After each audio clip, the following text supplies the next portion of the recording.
Hello, fellow peasants. Tonight we're going to be talking about the 2023 4K restoration of 1973's The Exorcist. 2023 was the 50-year anniversary for The Exorcist, and it was not a good 50th anniversary. We got a very lackluster 4K. William Friedkin died, and Exorcist Believer came out just a few months later after he passed away. And it was just a terrible dog shit sequel. So the 50-year anniversary just was not ideal, right? You know? Now, this video is about 3 years later, after the release of The Exorcist on 4K. The question is, have I changed my mind? Do I enjoy the 4K more than I used to? You know, because sometimes, you know, you go back and you look at things and you go, oh, you know what? It really wasn't that bad. Maybe I was just caught up in the moment thinking it was worse than it is. But to be honest, I pop this thing on, I would say, every now and then I pop it on and I look at the exorcism scene. I look at the subway scene. I look at the scene on campus where Karis is walking around and Chris McNeil's walking home and the grass looks phosphorescent green. And I think, no, it's still too oversaturated. It's too oversaturated. And what I said at the time, and you guys probably don't remember this, was 3 years ago I reviewed this. What I said about the transfer was, it looks good. It looks good, right? To the eye, it's pleasing to the eye. It is, the colors pop, there's great contrast. They really updated the film for modern audiences. But that's not The Exorcist. That's not how The Exorcist should look. There's a difference between something looking good and like, whoa, look at those pretty colors, and it fitting the tone and the aesthetic of the film or the piece of art that you're doing, right? What made The French Connection so successful was the grounded, realistic, gritty, almost documentary style in which they filmed that, right? It wasn't highly stylized. It wasn't color graded to look, even though Friedkin went back, I think in 2009, and did some weird pastel looking crap to it, which they had to fix later.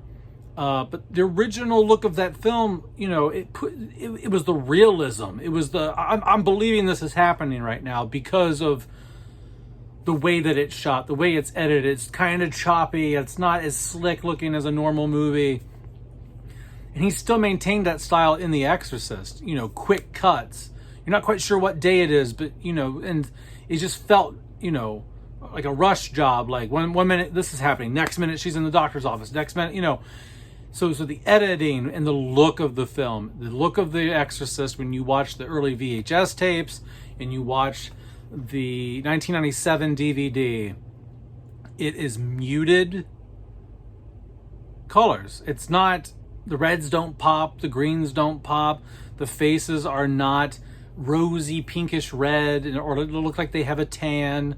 They look pale, right? They don't look gaunt. They don't look like ghosts or nothing. They're not like super white pale, but you know, it's the atmosphere that The Exorcist gives off is Georgetown on a cold fall, veering on winter. Like, it's like the way the leaves are falling off. It feels like maybe early mid-November. The leaves are starting to decay, blow around.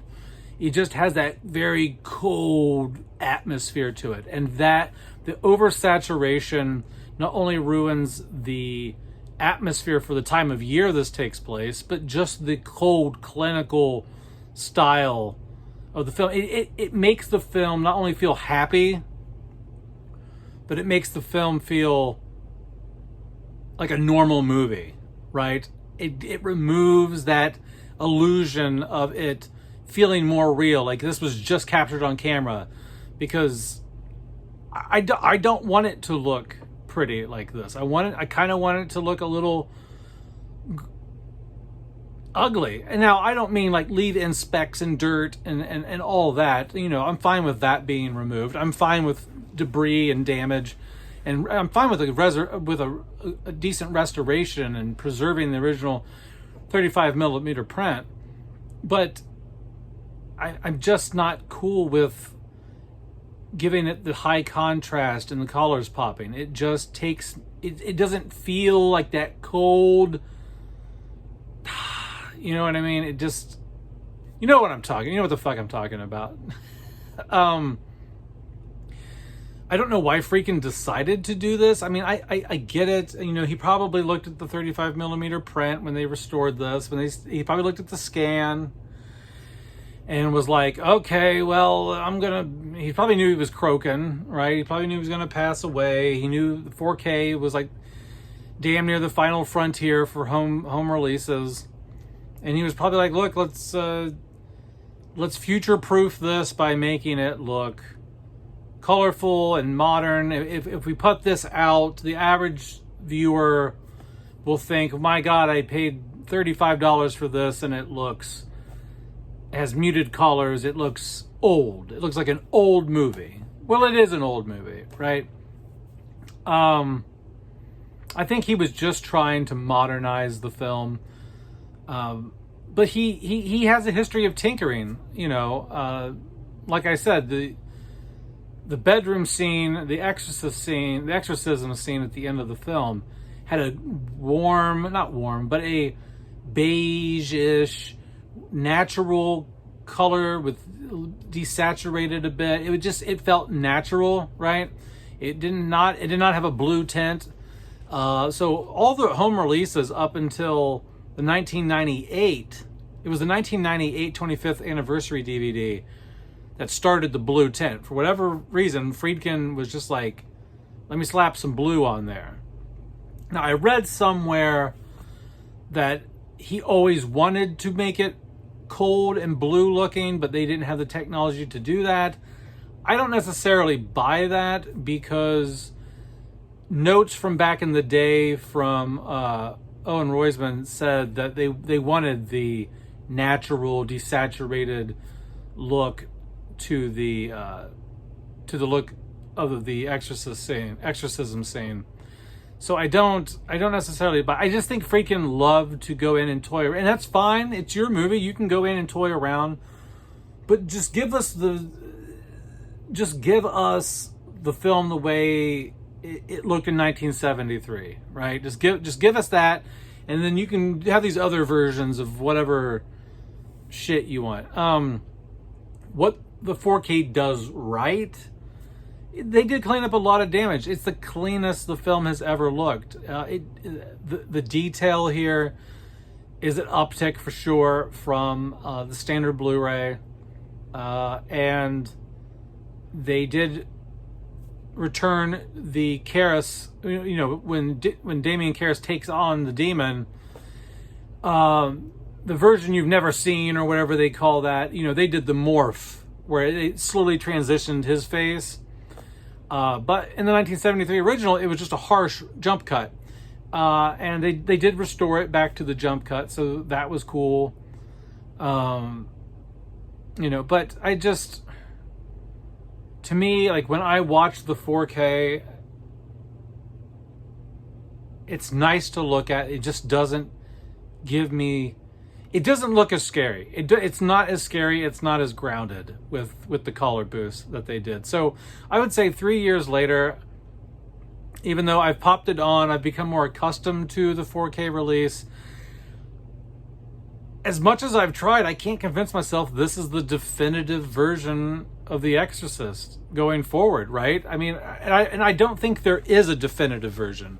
There's no perfect version on home media, right? Because you've got the 1997 DVD that gets a lot of praise, which I have, and the colors are great, right? But it's low resolution, and there's so much print damage. Like, there's so many scratches and debris on it.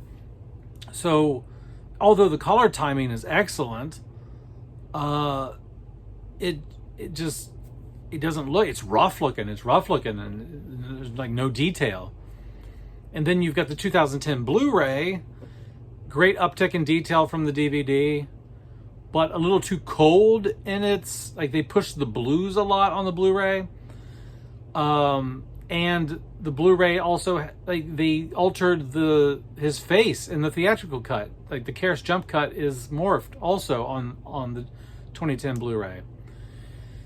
And then the 4K, like I said, is cleaned up very well, but there's DNR in areas, too much cleanup, and the colors are pushed too much. So there's no real, perfect way to watch this film. You want ultimate clarity, watch the 4K. You want the right colors, watch the DVD. You want decent colors with some decent resolution, watch the Blu-ray. I really do think the best bang for your buck when viewing The Exorcist is probably, to be honest, it's the 2010 Blu-ray. I just think that's the, you're getting a decent resolution, you're getting a somewhat muted color palette, a much more natural color palette than the 4K. I wish the 4K would have been the definitive version. I hope someone gets their hands on it, like Criterion or somebody. I don't know, Second Sight. I don't even fuck anybody. Just one of these boutique labels. Just get this, for the love of God, please. If one of you see this video, just I think right now Blumhouse, whoever like has the rights to this shit right now, like reach out to Blumhouse, get the rights or something like that. I don't know how all this works. I don't know all the rights and legal crap. For the love of God, scan the 35mm negative, clean it up, and just give it to us. We don't need the colors changed and all that. So anyway, I still think the 4K is very lackluster in terms of its color grading, which is massive for this film, because it takes away the documentary feel.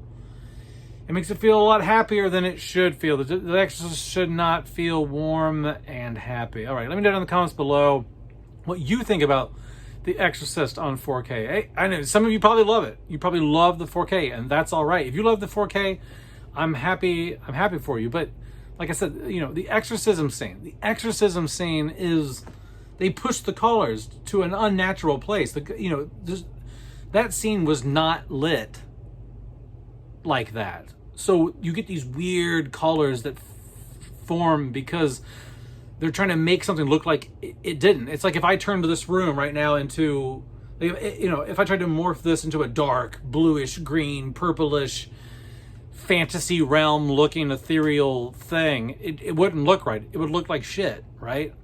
So anyway, that's it. Have a good one, peasants. Peace out. Bye-bye.